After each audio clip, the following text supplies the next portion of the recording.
Muy buenas noches, mis queridos y mis amados hermanos en Cristo. Dios les bendiga. Gracias a nuestro Dios por una vez más estar aquí preparándonos listos para tener nuestro estudio de la palabra de Dios de esta noche. Gracias a nuestro Dios también por cada uno de ustedes, hermanos míos. Gracias por cada uno de ustedes que cada miércoles está atento para tener este tiempo particular relacionándonos con nuestro Dios y relacionándonos con su palabra. Es necesario, no solamente por este tiempo que estamos viviendo, un tiempo un tanto difícil, un tiempo crítico, un tiempo en el que la gente está, o todos, ¿verdad?, un tanto nerviosos, unos más que otros, un tiempo en el que nos encontramos con muchas situaciones adversas, pero siempre confiados en que nuestro Dios está con nosotros. Y qué más que nosotros estar pendientes a la palabra de Dios y relacionarnos con las noticias que nos da la palabra de Dios. Así que sirva este tiempo para ser nosotros edificados, ser bendecidos. Sirva este tiempo para estar atentos a todo lo que Dios tiene para nosotros, lo que Dios tiene que decirnos. Quiero recordarles siempre, hermanos míos, que aunque no tenemos el culto de oración formal como solíamos tenerlo antes del estudio bíblico, siempre es bueno que tengamos ese tiempo de oración. Sería muy bueno que usted tomara unos minutitos antes de la hora del estudio, tome unos minutos, aunque sea 10 minutos, la iglesia tomamos un tanto más, pero tome 10 minutos, por ejemplo, antes del estudio bíblico. Y así usted pueda orar, y todos podamos orar por muchas de las peticiones por las que siempre oramos, por la iglesia, por nuestros hermanos, las diferentes circunstancias por las que atraviesa cada uno de nuestros hermanos, orar por por los pastores, orar por tantas cosas, ¿verdad?, que tenemos en lista ahí para orar. Así que, hermanos, tomemos este tiempo, sería muy bueno. Inmediatamente usted termine su tiempo de oración, pues está atento entonces para escuchar el estudio de la palabra de Dios. De modo que si usted toma, por ejemplo, unos 10 minutos para orar a las 7:20, a las 7:30 tenemos el estudio bíblico, a las 7:20 usted dispone un rinconcito en la casa, sea en su aposento, sea donde esté con este calor sofocante que hace, donde esté un poquito más cómodo, con un abaniquito, si tiene su aire acondicionado, qué sé yo, donde sea, y así usted pueda tener ese tiempo de oración cómoda, e inmediatamente, si se reúne como familia, como les hemos aconsejado, que se reúnan como familia para escuchar el estudio de la palabra de Dios, y así entonces ya juntos, ¿verdad?, en un lugar, si quieren orar como familia, mejor todavía, y cada miembro de la familia pues toma un motivo de oración y oran entre todos con este asunto del coronavirus. Se supone que como familia no hay problemas en que estemos juntos en un espacio determinado en la casa. ¿Por qué? Estamos conviviendo juntos ahí y estamos tomando todas las medidas precautorias. En el interior de la casa, obviamente, ya las cosas cambian. Esa es una opción que pueden tomar, pero si quieren hacerlo también, como en la iglesia hacemos oraciones individuales, si quiere hacerlo así, pues háganlo. Lo ideal sería que lo hagamos en familia, como familia, ¿verdad? Y cada uno tomar 1, 2, 3 motivos de oración y así tener esos minutos de oración antes del estudio bíblico. Pues continuamos con el estudio de la palabra de Dios. Estamos estudiando los profetas menores y hemos empezado, obviamente, en el orden que lo tiene la palabra de Dios con el libro de Oseas. Y les invito a que leamos en el capítulo número 11 del libro de Oseas, capítulo número 11 del libro de Oseas y el versículo número 1 solamente. Dice la palabra de Dios: cuando Israel era muchacho, yo lo amé, y de Egipto llamé a mi hijo. Vamos a orar un momento. Padre, gracias, Señor, Gracias en esta noche, gracias Padre por abrir tu palabra otra vez. Señor, que lo que ella irradia, Señor, por tu Santo Espíritu, lo que tú tienes para nosotros, oh Dios, para edificarnos, para ayudarnos, para animarnos, Señor, para enseñarnos. Padre, te ruego y te pido que lo hagas efectivo en las vidas de cada uno de nosotros. Bendícenos, Señor, ayúdanos a tomar todo lo que tú tienes para nosotros de este libro de Oseas, que hayamos tomado la esencia de lo que tú has querido decir en este libro, Señor, de modo que podamos recordarlo a través del tiempo, cómo tú amas a tu pueblo, cómo tú nos amas a nosotros, Señor, independientemente de que somos infieles, de que no somos los hijos que debemos ser, y cómo buscamos, Señor, otras tantas cosas en vez de buscarte a ti. Ayúdanos, Señor bendito, a asimilar lo que tienes para nosotros. Y bendícenos, Dios del cielo. Te lo suplicamos en el nombre de Cristo. Amén. Habíamos dicho que íbamos a entrar en la recta final de este estudio de Oseas y mirando los capítulos del 10 al 14. Ya miramos el capítulo número 10 y antes, ¿verdad? Habíamos dicho que esta parte final de capítulo 10 al capítulo 14 trataban el tema acerca del juicio de Dios hacia su pueblo Israel, que todavía lo miramos aquí, pero también, y lo más importante, la restauración de Dios para con su pueblo. Y en el capítulo número 10, habíamos dicho que formaba parte del bloque anterior que habíamos visto, que habíamos mirado, y nos detuvimos en algunos aspectos de este capítulo número 10 y que aquí la palabra de Dios pues llama la atención a su pueblo y Oseas, digamos el Espíritu Santo, ¿verdad? Es el que nos trae la palabra en el libro que sea. Y la palabra de Dios dice que el pueblo había multiplicado, ¿verdad? Sus pecados delante de Dios, que tenía un corazón dividido, que habían honrado la impiedad, que vendría juicio desde el cautiverio que serían llevados a Asiria, ¿verdad? Así dice el versículo 6. También seguimos mirando y en el versículo 7 dice la palabra de Dios que de Samaria fue cortado el rey, y todo eso es juicio, ¿verdad? En el versículo 10 dice que los castigaré cuando desee, o sea, parte de lo que Dios está diciendo, en mi voluntad así será. De modo que vamos encontrando en este capítulo 10 muchos actos que Dios proclama para el pueblo como resultado del pecado. En el capítulo número 11 habíamos dicho que es uno de los capítulos maravillosos. Si hay un capítulo precioso en el libro de Oseas, es el capítulo número 11. Y leímos este primer versículo del capítulo 11, cómo habla la palabra de Dios acerca del pueblo de Israel. Y recuerde que habíamos dicho que el Señor recordaba dos cosas en este versículo que acabamos de leer. Cuando Israel era muchacho, yo lo amé, y de Egipto llamé a mi hijo. Entonces habíamos dicho que hacía referencia el versículo en primer lugar a cuando Dios sacó al pueblo de Israel de la esclavitud de Egipto. Mientras estuvo esa esclavitud egipcia y Dios los libró de allí. La segunda cosa es, la segunda referencia es cuando Dios ordena a José, a María, que salgan del lugar donde nació el Señor Jesucristo y que fueran hasta Egipto porque aquel hombre sanguinario, el rey Herodes, quería matar los niños y en esa edad allí estaba incluido el Señor Jesucristo, que era el real propósito de este malvado hombre.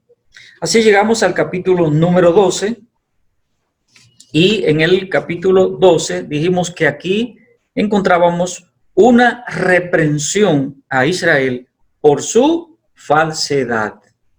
por su falsedad. Dice la palabra de Dios en el versículo 1 del capítulo número 12, dice el Señor: mentira y destrucción aumenta.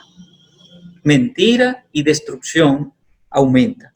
Porque Dios reprende al pueblo porque no era un pueblo sincero delante de Dios.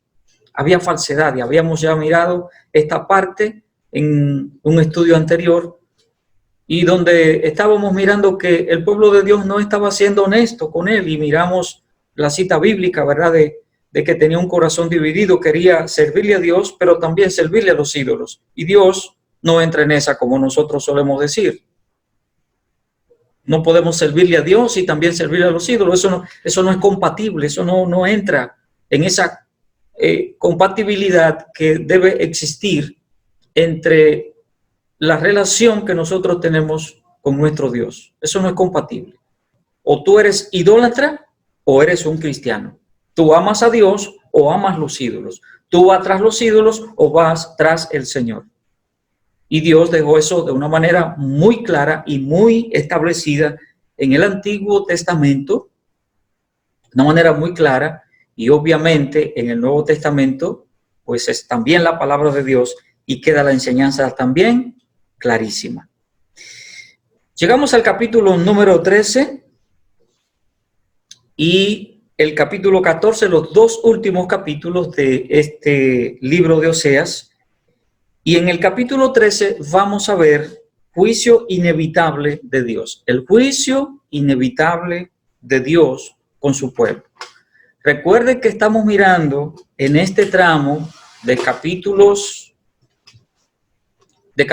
10 al 14, estamos mirando juicio y restauración. Por eso vamos a ver ya miramos en los capítulos anteriores y mencionamos mucho acerca de juicio, y todavía en este capítulo número 13 se sigue hablando acerca de juicio, y aquí de manera particular dice la palabra de Dios que habrá un juicio inevitable, porque cuando pecamos delante de Dios, al pecador no le queda otra cosa que un juicio inevitable. Capítulo 13, el versículo 1 dice la palabra de Dios: cuando Efraín, hablaba, hubo temor, fue exaltado en Israel, mas pecó en Baal y murió. Esta cita bíblica que encontramos, esta expresión que aparece aquí en este versículo, es una expresión terrible que sale de la boca de Dios. Hay expresiones muy serias y muy grandes, expresiones profundas que salen de la boca de Dios, y a eso hay que tenerle temor. A toda la palabra de Dios debemos temer. Todo lo que Dios dice debemos tener un grado súper alto de temor. El grado máximo de temor hacia Dios y hacia las cosas de Dios. Pero hay cosas tan particulares que Dios dice que hay que ponerle atención prioritaria.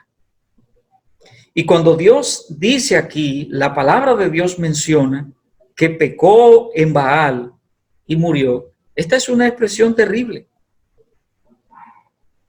Aunque dice la palabra de Dios que al principio, cuando Efraín hablaba, hubo temor, dice, fue exaltado en Israel.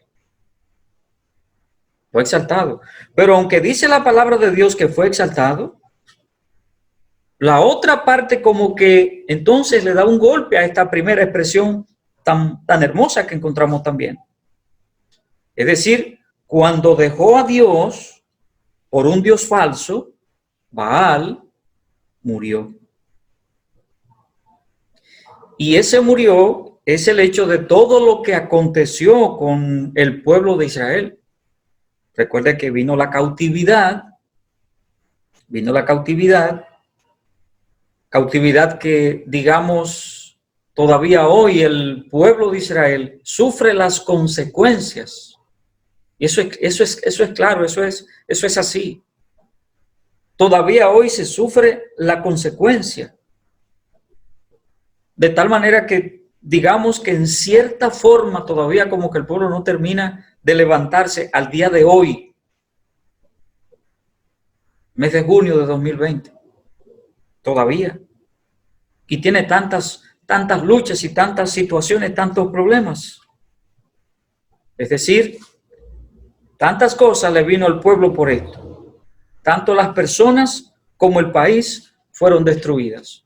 Más de una vez encontramos entonces en la palabra de Dios, y al leer el versículo número 2, estamos en el capítulo número 13, dice la palabra de Dios: y ahora añadieron a su pecado, de su plata se han hecho según su entendimiento imágenes de fundición, ídolos, toda obra de artífices, acerca de los cuales dicen a los hombres que sacrifican, que besen los becerros. Y decíamos entonces que más de una vez encontramos que el pueblo, aparte del pecado que cometía, añadía cosas adicionales, añadía más a su pecado. Y es lo que dice la palabra de Dios. Leemos, por ejemplo, en el capítulo 5, que ya habíamos visto, y en el versículo número 5, y que hemos hecho referencia más de una vez: la soberbia de Israel le desmentirá en su cara, Israel y Efraín tropezarán en su pecado, y Judá tropezará también con ellos. Porque el Señor les recuerda aquí, en este caso, en el capítulo 5, verso 5, les recuerda que eran soberbios. Es decir, que a más de la idolatría que ya estaban faltándole a Dios, ahora añaden a la soberbia, orgullosos del hecho de lo que están haciendo, orgullosos de ser idólatras, de ser infieles a Dios. Hay orgullos que no deben salir. Hay orgullos que no debiéramos manifestarlos. Hay expresiones de orgullo que debiéramos tragarlos y jamás sacarlos, como estos. Es decir, su idolatría, en este caso, en el capítulo 5, estaban añadiendo aquí soberbia, a más de lo que estaban haciendo, enorgullecerse de practicar cosas que a Dios no le gustaban. Así vemos también en el capítulo 9, como ya habíamos visto, que buscaron prosperidad y la alcanzaron, así miramos, ¿verdad? Pero creyeron que tal prosperidad venía, en primer lugar, de sus ídolos, y en segundo lugar, por su propio esfuerzo. Y Dios les dice: ¿cómo es posible que estén pensando en cosas iguales? Si la prosperidad de ustedes soy yo. Soy yo el que les bendice, no es de otra parte. ¿Cómo ustedes están pensando que un ídolo que tiene ojo y no ve, que tiene boca y no habla, que tiene narices y no huele, que tiene oídos y no oye? ¿Cómo ustedes pueden pensar que alguien así le va a prosperar en nada? Y esa es la ignorancia a la que nosotros llegamos en las cosas de Dios tantas veces. Nos resistimos al buscar al Dios vivo y servirle a una imagen, y pedirle a una imagen, suplicarle a una imagen, y hacer tantas cosas, incluido el gasto enorme de recursos, buscando que ese ídolo nos responda. Esto es increíble, pero es así. Leemos en el capítulo 13 donde estamos, y mire lo que dice el versículo 6. En sus pastos se saciaron, y repletos se ensoberbeció su corazón, por esta causa se olvidaron de mí. Note lo que dice aquí la palabra de Dios. Note lo que dice. Se ensoberbeció su corazón, y mire que dice la palabra de Dios: por esta causa se olvidaron de mí.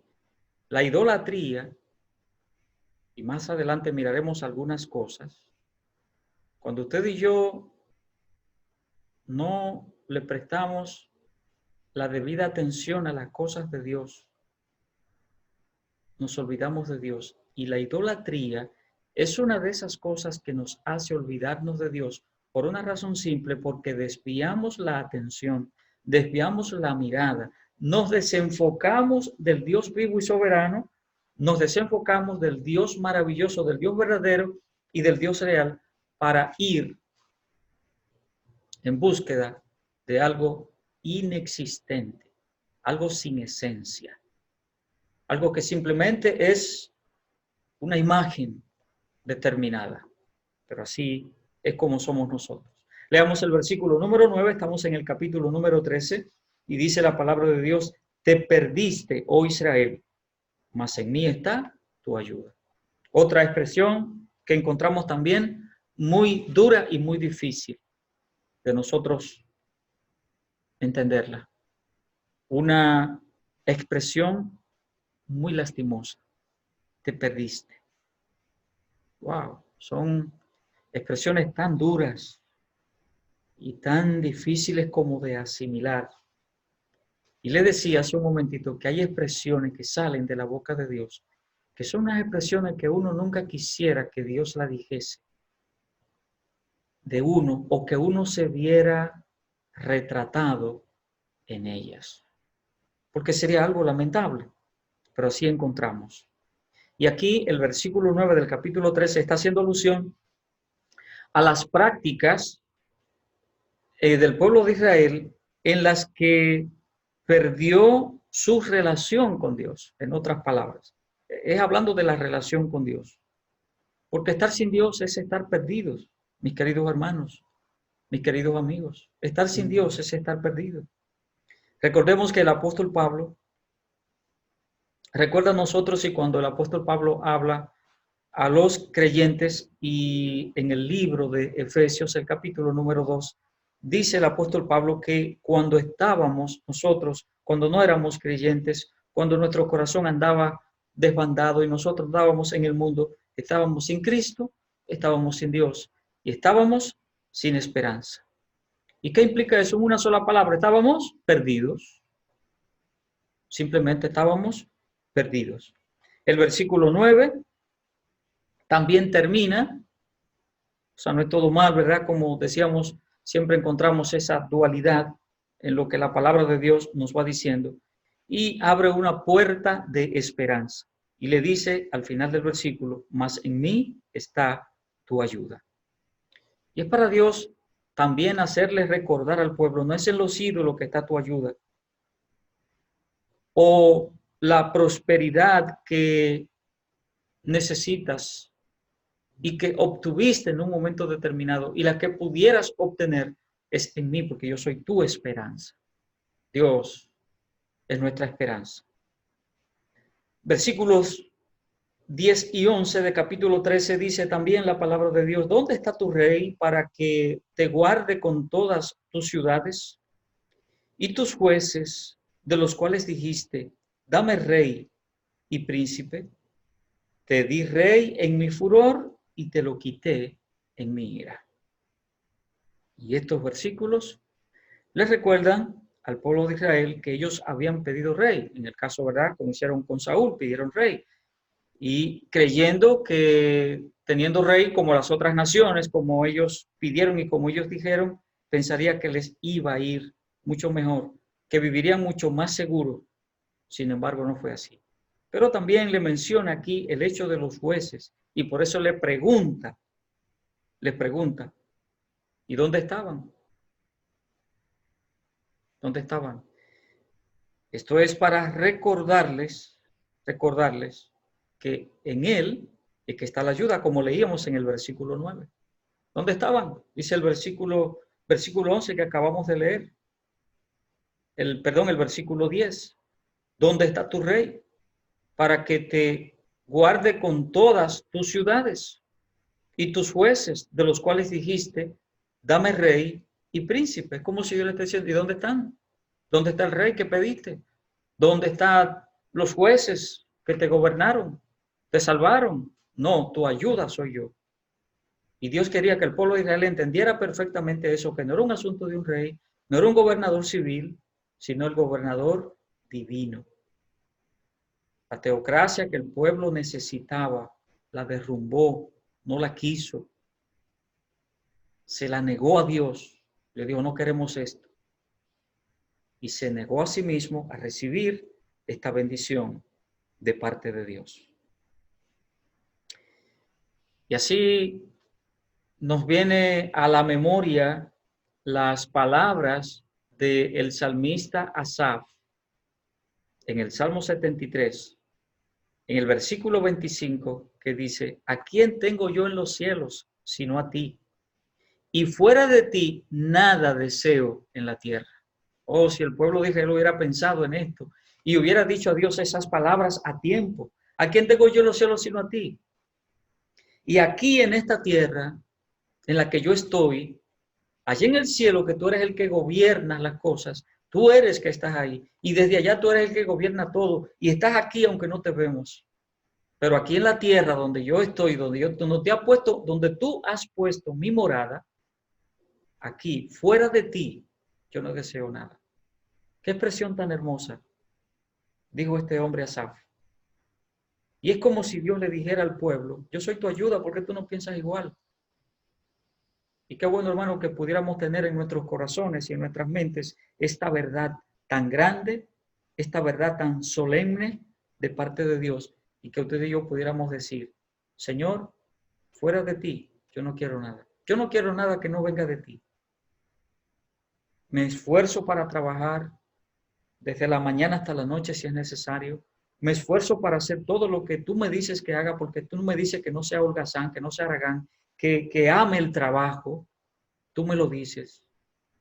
Y yo quiero que tú prosperes ese trabajo de tal manera y de tal forma, de tal manera y de tal forma que justamente tú me traerás lo que yo necesito, y eso es lo que yo deseo. Que mi necesidad sea eso que yo deseo, lo que tú traigas a mi vida. Entramos en el capítulo número 14 y último capítulo de este libro de Oseas. Es que en el capítulo 14 veremos entonces que Dios procura convencer a Israel de que su pecado lo llevó a la situación y condición en la que se encontraba,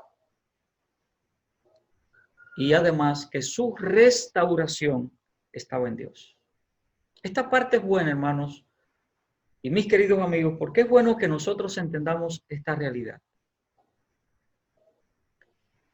Dios sí me convence para que yo lo sepa, y así la palabra de Dios me lo enseña, porque Él sabe que yo soy ignorante. Y Dios me convence, por eso dice la palabra de Dios, que es el Espíritu Santo el que nos convence de pecado, de justicia y de juicio, dice en el Evangelio según San Juan. Y que yo pueda entender, que yo pueda convencerme que el pecado, mi pecado, es lo que me lleva a mi situación, sea mi situación de condenación, sea mi situación presente de que estoy viviendo una vida inestable, una vida en desesperación, una vida en tantas situaciones tan cuesta arriba, tan difíciles, y cuando miro mi vida me doy cuenta que es fruto de mi pecado, aún de nosotros como creyentes, mi querido hermano. No crea que todos los creyentes viven felices. No crea que todos los evangélicos son gente felices, muy felices. No, no. Hay una cantidad de creyentes que viven una vida miserable, miserable. ¿Y usted sabe cuál es la razón? ¿Cuál es la respuesta? Dios la da. Dios la da. No estamos viviendo conforme a como Dios manda en su palabra.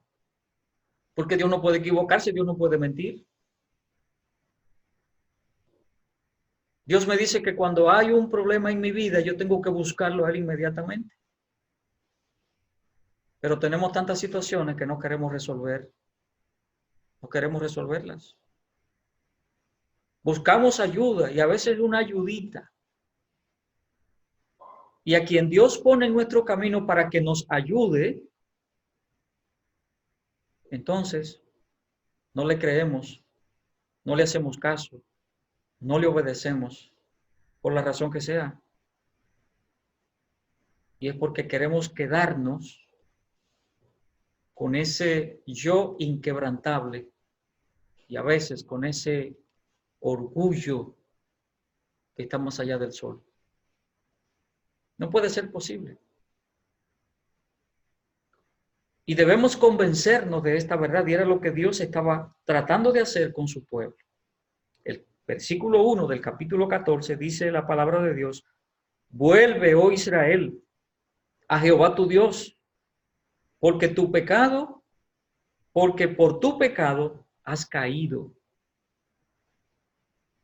¿Qué dice la palabra de Dios? ¿Por qué fue que caíste? Por tu pecado. Hermano, caemos no es porque, mire, nadie cae porque ore mucho. Nadie cae porque se pasa el día leyendo la palabra de Dios. Claro, no te va a pasar el día entero leyendo la palabra de Dios, ¿sabes lo que quiero decir? Nadie cae porque dé de más para Dios, que tome más de los recursos que debiera para dar para la obra de Dios. Nadie cae por cosas, nadie cae, mire, por andar predicando la palabra de Dios. Bueno, se puede encontrar que le den que se gane un par de insultos, como decimos aquí nosotros los dominicanos, y decimos la expresión, ganarnos un boche. Bueno, pues eso es lo que podemos ganar, pero no más de ahí. Pero dice la palabra de Dios, caíste por tu pecado. Hermanos, si esta es una lección para nosotros. Cuando tú y yo caemos, ¿sabe por qué es? No es porque Dios nos empujó. No es porque Dios se descuidó de nosotros. No es que Dios quitó su cuidado y su misericordia de nosotros. No es que Dios ya no nos tendió la mano. No, no fue por eso. ¿Sabe por qué fue? Por mi pecado y por tu pecado. Y esa es una realidad que encontramos en la palabra de Dios. Y aquí Dios le dice a su pueblo: tú caíste, pero fue por una razón. Y quiero que estés consciente. Que estés consciente. Por eso miramos que en el capítulo 14 dijimos que Dios está procurando convencer a Israel de que su pecado fue que lo llevó a la situación y a la condición en la que se encontraba. Pero porque hablamos acerca de restauración, el versículo 2 dice: llevad con vosotros palabras de súplica y volved a Jehová y decidle: quita toda iniquidad y acepta el bien, y te ofreceremos la ofrenda de nuestros labios. El versículo 2 es un versículo maravilloso. Yo cada vez que leo citas bíblicas donde Dios está llamando para decirnos que nos perdona, que nos restaura, para mí es un oasis. Para mí es una bendición, una de las bendiciones grandes cuando Dios mismo nos llama a que vengamos. Son sus palabras literales para nosotros.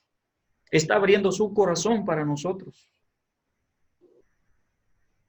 Y sigue diciendo el versículo número 3, capítulo 14, no nos librará el asirio, no montaremos en caballos, ni nunca más diremos a la obra de nuestras manos, dioses nuestros, porque en ti el huérfano alcanzará misericordia.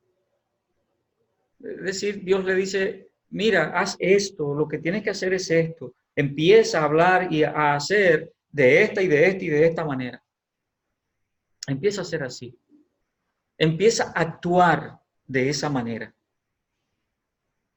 Porque Dios maravilloso que nosotros tenemos siempre nos está llamando. Dios nos está llamando para ser bendecidos. Saltamos al versículo número 9 y dice la palabra de Dios: ¿quién es sabio para que entienda esto? Y prudente para que lo sepa. Porque los caminos de Jehová son rectos, y los justos andarán por ellos, mas los rebeldes caerán en ellos. El versículo número 9, digamos que es una especie de conclusión sintetizada del libro de Oseas, pero hecha en una reflexión. El versículo 9. Y habla aquí del sabio y del prudente. Del sabio y del prudente. ¿Recuerda usted cómo terminó el Señor Jesucristo el sermón del monte? Sermón de la montaña o el sermón de las bienaventuranzas. El capítulo 7 del Evangelio según San Mateo. Lo termina diciendo, hablando acerca de una persona prudente y una persona insensata. El hombre prudente, dice el Señor Jesucristo, el que me oye estas cosas y las hace, le voy a comparar al hombre prudente que edificó su casa sobre la roca. Pero el que me oye estas palabras, si no las hace, no le toma, no le importa, no le interesa, es como el hombre, lo voy a comparar como el hombre insensato que edificó su casa sobre la arena, es decir, sin fundamento. Dios entonces es lo que le está diciendo al pueblo de Dios: ustedes son rebeldes y esa es la insensatez. Pero le está llamando también sabios. Le dice que son rectos. Los caminos de Dios son rectos. Y dice los justos, es decir, los prudentes. Y los rebeldes, esos son los insensatos. Quisiera que termináramos este libro de Oseas con algunas aplicaciones rápidas. 5 cosas. Número 1, el amor de Dios por nosotros no está sujeto a condiciones. El amor de Dios no se sujeta a condiciones, no está condicionado por nada. Porque nosotros somos malos y si Dios nos fuera a pagar conforme a como nosotros somos, no hubiera una sola persona, un solo ser humano que fuera al cielo. Por eso el amor de Dios no está sujeto a una condición determinada. Si yo soy bueno, si yo soy esto, si yo hago aquello delante de Dios, no. Hoy puedo ser el peor hombre y mañana Dios en su misericordia, como Dios hizo con el ladrón en aquella cruz. Toda la vida siendo un hombre, un delincuente, toda la vida siendo un individuo que llegó a matar o a participar en matanzas de personas. Y en los últimos minutos de su vida, el amor de Dios lo alcanzó y aquel hombre fue salvado. ¿Sabe por qué? Porque el amor de Dios no está sujeto a condiciones. Si hubiera estado sujeto a condiciones, ese hombre estuviera en el infierno ahora mismo. Pero Dios le dijo, el Señor Jesucristo le dijo: yo te digo que hoy mismo estarás conmigo en el paraíso. Número 2, a pesar de Dios amarnos, nosotros solemos abandonarlo. Esta es la otra cara de la moneda.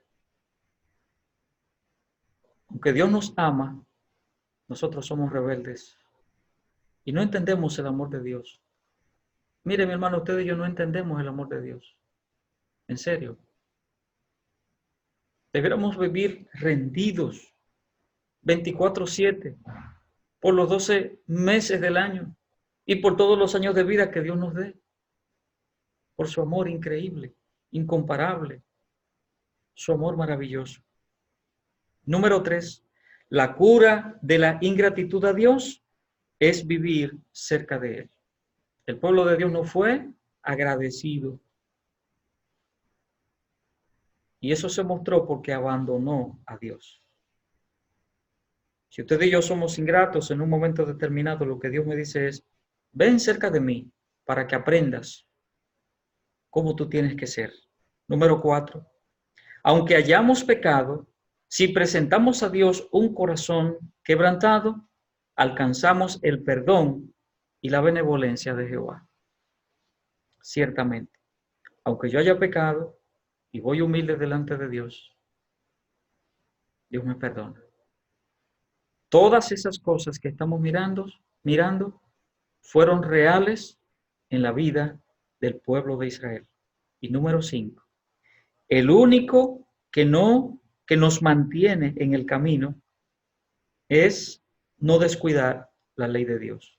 Lo único que nos mantiene en el camino es no descuidar la ley de Dios.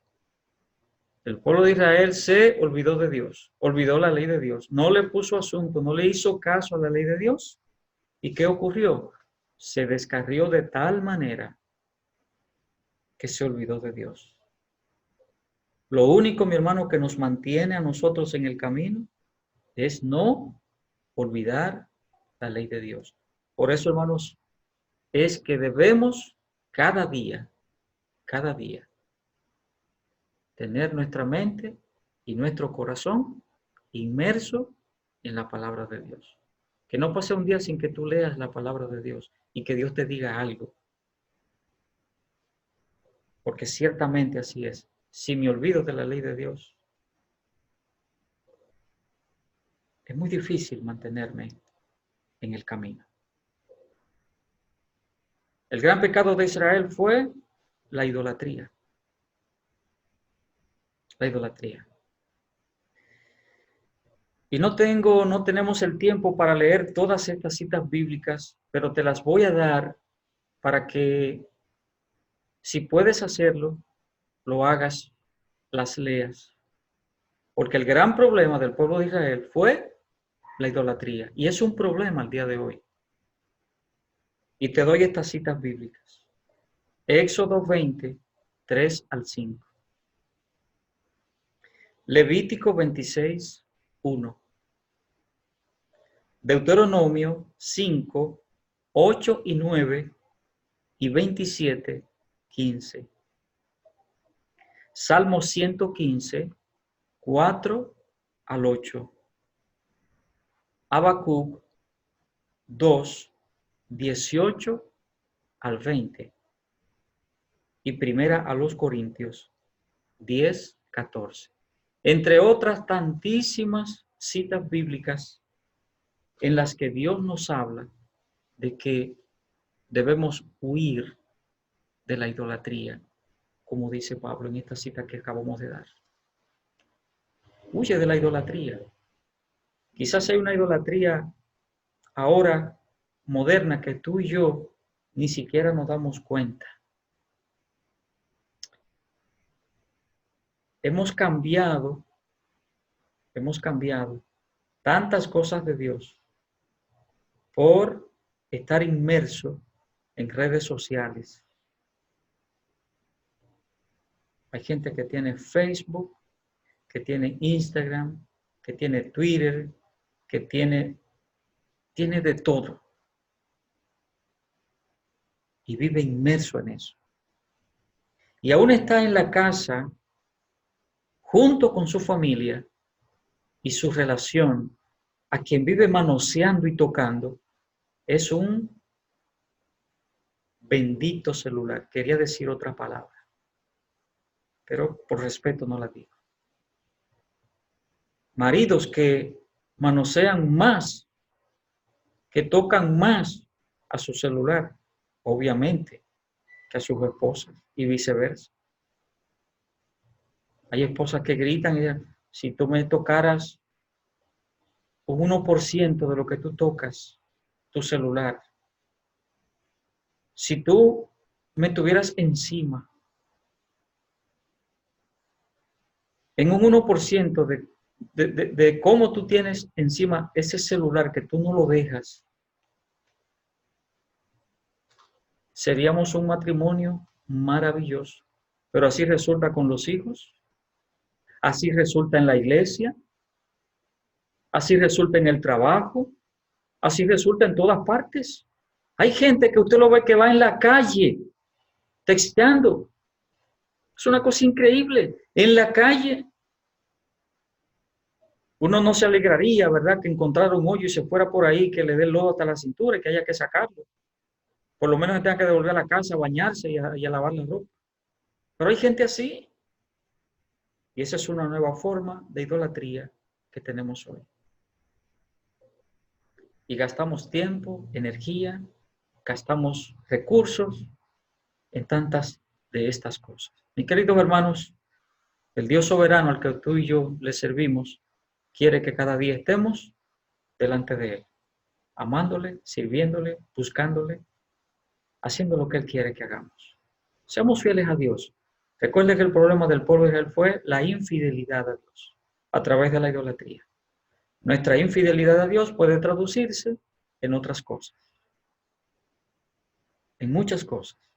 Sé que como creyentes en Cristo, por el hecho de saber lo que implica la idolatría y por el hecho de que la mayoría de nosotros viene del catolicismo idólatra, pues se entiende muy bien eso, comprende eso y probablemente no sea nuestro problema mayor o no es el problema de, yo diría, casi del 100% de lo que verdaderamente nos hemos convertido a Cristo, de tener un ídolo, literalmente un ídolo, como solíamos hacerlo cuando estábamos militando en una iglesia, en la iglesia tradicional.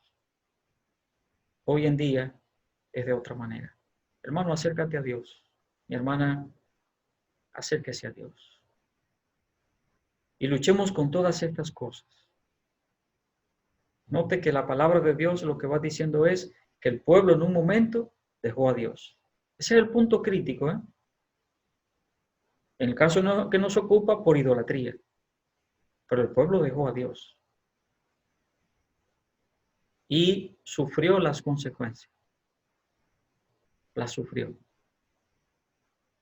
Que no ocurra esto contigo y conmigo, sino que seamos hombres y mujeres fieles delante de nuestro Dios, que cada día le honremos, que cada día le exaltemos y le ensalcemos en nuestras vidas.